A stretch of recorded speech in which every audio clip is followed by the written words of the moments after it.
All right, today the Personal Defense Network training tour has finished up a 2-day carbine class, combat-focused carbine. Obviously, we broke out our CMMG rifles here. We're at SlyTac Training Concepts. This is a closed facility used for professional training only. That doesn't mean that obviously people interested in home defense, like we had in this class with the rifles, or people interested in concealed carry can't come out here. It just means that it's not a public range, so you can't come out and just shoot randomly. They've got some amazing bays, they've got some great facilities, they even have a shoot house because they have a lot of armed professionals that train here as well. So law enforcement, federal law enforcement, and that's really what this facility was built for.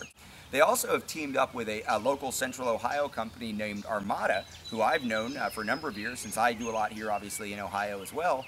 And they're running all their marketing and doing a lot of classes out here as well. So if you're in the Midwest, if you're in Central Ohio, especially if you're an armed professional looking for a great facility to train at, highly recommend this one. The class that we just finished up, it's our typical combat-focused carbine, but this class was a 2-day. Now normally on the tour, I'm only running 1-day rifle classes. I do have a few of the 2-day classes. I ran one in here in Ohio just a couple weeks ago before going over to the NRA convention, and then I ran this one. So having two back-to-back in close proximity was really awesome. I normally just run that 1-day class, and the 2-day class gives us a lot of opportunity to experiment with a lot of different unorthodox shooting positions and shooting around the vehicle. The ports that they have built here are a perfect example of what the kind of thing you can use to train to get into positions where you'll need to do something other than be on balance, leaning forward and shooting. Not just going to a kneeling or going down to the ground, but actually getting into some of these off angles and getting into some of these oddly shaped ports. Now, let's be understanding of why we're doing this. We're not doing this in case we have to shoot through some oddly shaped port in a home defense situation. There's really 3 types of angles you could have to shoot around, and you need to know the offset of your rifle. You need to know the difference between where the optic line is and where the bore line is, and how to maneuver around different types of obstacles. Those 3 types of obstacles that you could face are going to be vertical, like the sides here, or the side of this port, horizontal, like here and here, or diagonal. And if you have some awkwardly shaped obstacles you have to shoot around, then you need to remember that you can't just clear the muzzle or the optic, you have to clear both the muzzle and the optic. So moving around obstacles, we use the car, we go under the car, we open the windows, we go through the windows, we use the car as a brace, we do a lot of different things in this class. So the combat-focused carbine class, any good solid home defense, close-in self-defense rifle class, maybe a patrol rifle class, should really involve a lot of work around obstacles, especially when you get to that 2nd day. So we did a lot of that.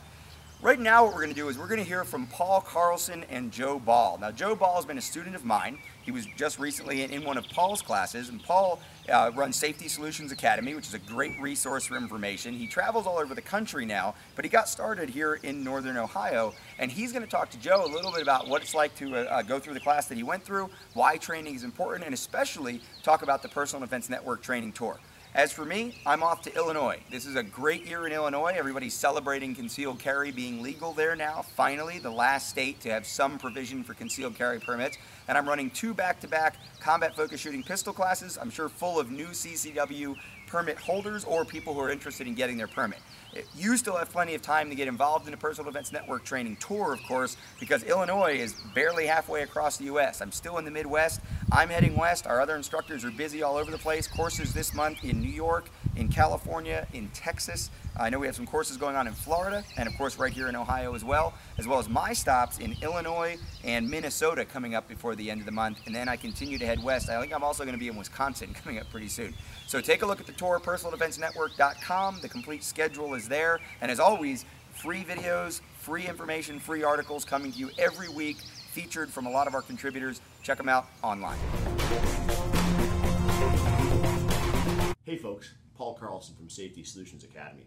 I'm here today with Joe Ball of GunTeachers Institute over in Toledo, Ohio, and we just wrapped up a 2-day combat-focused shooting program as part of the Personal Defense Network tour. Wanted to give you an opportunity to see what it is that Joe thinks about the combat-focused shooting program, about Safety Solutions Academy, and about the Personal Defense Network. Well, the 2-day combat-focused shooting course, number one, been one that I've been wanting to take a long time. I've followed the combat-focused shooting program and Rob Pincus for many years. Never had an opportunity to actually attend the class myself. So we decided to bring the combat-focused shooting class to our area. My number one goal for that was to bring it to my students or anybody else in the area that would be interested in having training like that. So I got the opportunity as well to go through the class and kind of see the concepts in action and actually learn them for myself. And I'll tell you, it's changed my mind about a lot of things, and also made me understand more what I've been hearing all these years and put it into actual content. I got the opportunity to train alongside some of my students, which is something that a lot of trainers I don't think do on a regular basis, but I got to jump right in the mix with them, get picked apart on a few things, and grow.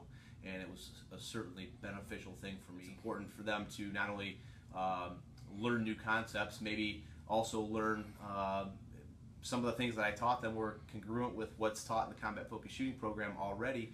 That kind of solidified that information for them from another outlet. When I originally contacted Rob about setting up a class or classes up here, he originally, the original plan in my mind was to have Rob come up and teach the combat focused shooting class. And then he made mention that he was going to maybe have one of the combat focused shooting instructors come and do the CFS class, and he would come at a later date for an APH class. So that was cool. And then he shot out this name to me, Paul Carlson, and I didn't know who he was, didn't know him from Adam, and so I started doing some research, found that, hey, this guy's a pretty knowledgeable person from what I can see, can't wait to meet him. I'd like to leave everybody kind of with just a couple points when it comes down to training. The gun's not enough, a little card in your pocket's not enough. Never quit striving for excellence in whatever you do. We had a conversation at dinner last night, and I made mention that we're never always ready after I shared an experience with the class that I had personally. And I believe that we're never always ready. And I guess that kind of raised some eyebrows. We want to make ourselves as ready as we can be. And through that, we have to get training. We have to gain knowledge. And training's not always just going and spending your money on training classes. Training can come from a lot of different avenues. Seek those out. Learn what those good avenues are, and apply them to yourself and make yourself better.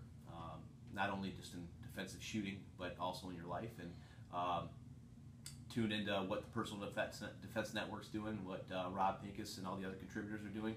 They're a wealth of knowledge. That's where I would tell you to get a lot of your knowledge. There's other avenues out there, but it certainly is a great resource for people. So pay attention to what they're doing, because I think it's certainly been beneficial for me. It's beneficial for my students, and I push them to go to that avenue.